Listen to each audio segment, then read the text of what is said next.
तिरंगा यात्रा निकालने के संदर्भ में भाजपा जिला कार्यालय मेहर में की गई पत्रकार वार्ता। नमस्कार, इंडिया न्यूज दर्पण में आपका स्वागत है। खबर मेहर से।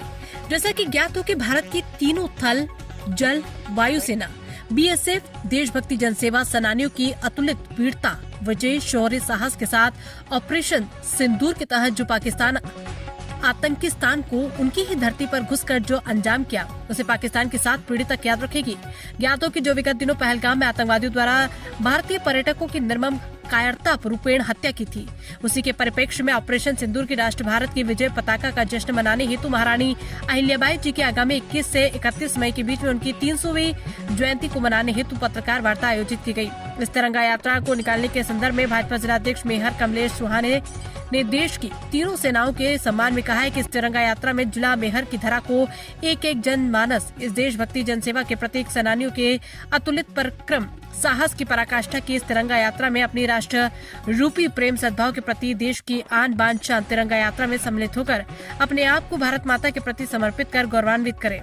ये तिरंगा यात्रा दिनांक 17 मई से 25 शनिवार को शाम 4:30 बजे अग्रसेन चौक से प्रारंभ होकर किला चौक, रहीम चौक, रंगलाल चौक, शारदा टॉकीज होते हुए कटरा बाजार, चंडी देवी मंदिर होते हुए घंटाघर में पहुंचेगी, जहां पर इस विशाल तिरंगा यात्रा का एक सभा के रूप में समापन होगा।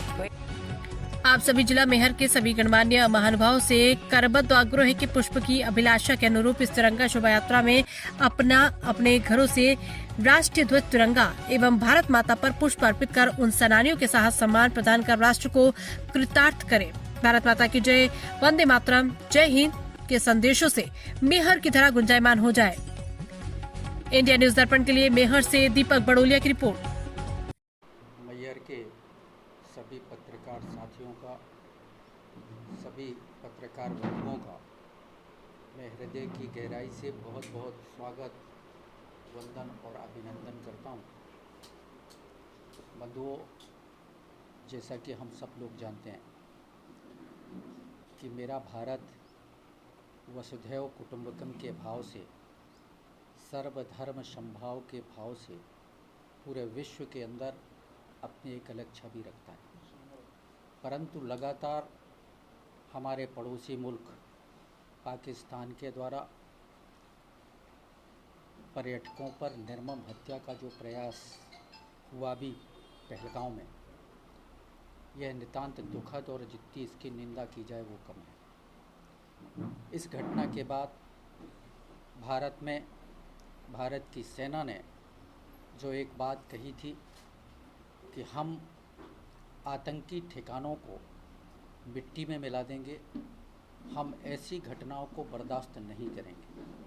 पड़ोसी देश को लगातार सबूत देने के बावजूद पाकिस्तान वास्तव में आतंकियों के ठिकाने का अड्डा बन गया था। इस विषय को लेकर यशस्वी प्रधानमंत्री श्रीमान नरेंद्र मोदी जी ने हिंदुस्तान की अखंडता के लिए, हिंदुस्तान की संप्रभुता की रक्षा के लिए और जनमानस को बेखौफ हिंदुस्तान के अंदर एक शानदार ज़िंदगी जीने के लिए, और ख़ास तौर से हमारा देश का जो सिरमौर है जम्मू और कश्मीर, जम्मू कश्मीर में धारा 370 हटने के बाद जिस तरीके से एक बार फिर पूरा अमन, चैन और लोगों का पर्यटन का व्यवसाय और खुशियाँ देखी जा रही थी, वो हमारे पड़ोसी मुल्क को पसंद नहीं आई और पहलगाम का निर्मम पर्यटकों की हत्या का प्रयास किया। इस विषय को लेकर हमारे यशस्वी प्रधानमंत्री श्रीमान नरेंद्र मोदी जी ने एक साफ संदेश दिया था कि पाकिस्तान अपनी इन हरकतों को बंद करे, वरना हम आतंक के अड्डों को मिट्टी में मिला देंगे। और वह शौर्य का परिचय हमारे भारत की सेना ने, तीनों सेनाओं ने मिलके और 7 मई की रात में और आतंक के 9 अड्डों को ठिकाना बनाकर उनको ध्वस्त करने का काम किया। मैं लगातार इसके बावजूद पाकिस्तान ने ये प्रयास किया कि हमारे सैन्य ठिकानों को निशाना बनाने की कोशिश की, हमारे मंदिरों और हमारे गुरुद्वारा और हमारे बड़े शहरों में आम नागरिकों के ऊपर भी बम वर्षा का प्रयास किया, ड्रोन के द्वारा हमलों का प्रयास किया। लेकिन अद्भुत है भारत की सेना का वो शौर्य कि भारत की बिल्कुल भी क्षति नहीं होने पाई। सारे ड्रोन को हमारे डिफेंस के रक्षा के जो उपकरण थे और उन उपकरणों के माध्यम से उनको हवा में ही समाप्त कर दिया गया। अद्भुत है भारत का शौर्य। भारत की तीनों सेनाओं के जो हमारे कमांडेंट, हमारे कर्नल, हमारी बहनें, जिस तरीके से उन्होंने भारत की संप्रभुता की रक्षा की है, उसको नमन करना आज सारे देश का कर्तव्य बना है। इसी विषय में आज मैहर के नागरिकों के द्वारा भी दिनांक 17 मई को शाम को 4:30 बजे अग्रसेन चौराहा से हम राष्ट्र के सैनिकों के सम्मान में पूरे नागरिक मिलकर और देश के सैनिकों के पराक्रम और शौर्य को प्रणाम करते हुए उनके सम्मान में एक तिरंगा यात्रा का आयोजन करने जा रहे हैं।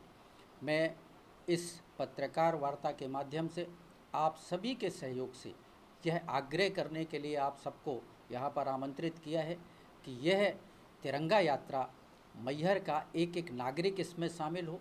यह तिरंगा यात्रा तिरंगा झंडा हाथ में लेकर और भारत माता की जय के नारे के साथ सर्वधर्म के लोग, सभी समाज के लोग, सभी आयु वर्ग के लोग, युवा, महिला और सभी बुद्धिजीवी से लेकर हमारे विद्यालयीन छात्र छात्राओं से लेकर सभी लोगों के सहयोग से मैहर एक दिव्य और भव्य सैनिकों के सम्मान की तिरंगा यात्रा संपन्न करेगा। इसी आग्रह के साथ आज मैं आप सबसे भी इस तिरंगा यात्रा में सहयोग की भी अपील करता हूं और आप सबसे आग्रह करता हूं कि हम सब मिलके मैहर के धरती से देश के सैनिकों के सम्मान के लिए अपना सहयोग प्रदान करें। जी, मेरे 2 सवाल हैं आपसे। पहला सवाल तो ये है कि मैं ये निर्धारण करने के लिए आपको देता हूँ कि आप आम नागरिक की हैसियत से ये जवाब देंगे कि बतौर जिलाध्यक्ष, भारतीय जनता पार्टी के जिलाध्यक्ष की हैसियत से जवाब देंगे। एक तरफ सेना के पराक्रम, उसके शौर्य को और प्रसारित करने के लिए हम तिरंगा यात्रा लेके निकल रहे हैं। वहीं भारतीय जनता पार्टी का एक मंत्री उसी सोफिया कुरैशी को, जिसने जान की बाजी लगा करके आतंकियों के ठिकाने ध्वस्त किए, उसको आतंकियों की बहन बताकर उसका अपमान कर रहे हैं। और आज हम कार्यवाही के लिए कोर्ट का इंतजार कर रहे हैं। ऐसा क्यों? बतौर आम नागरिक आपकी अनुमति क्या है?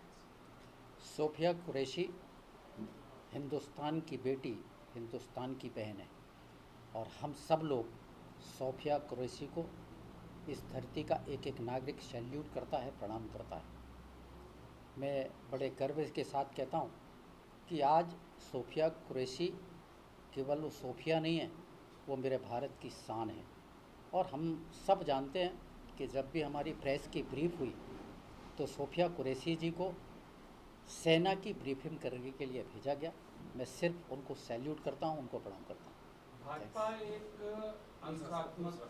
दूसरा सवाल मेरा ये है कि जिन आतंकियों ने हमारी सरहद में घुस के, हमारे भारत की भूमि में घुस करके 26 लोगों की निर्मम हत्या की, वो कहाँ चले गए? हम क्यों नहीं ढूंढ पाए?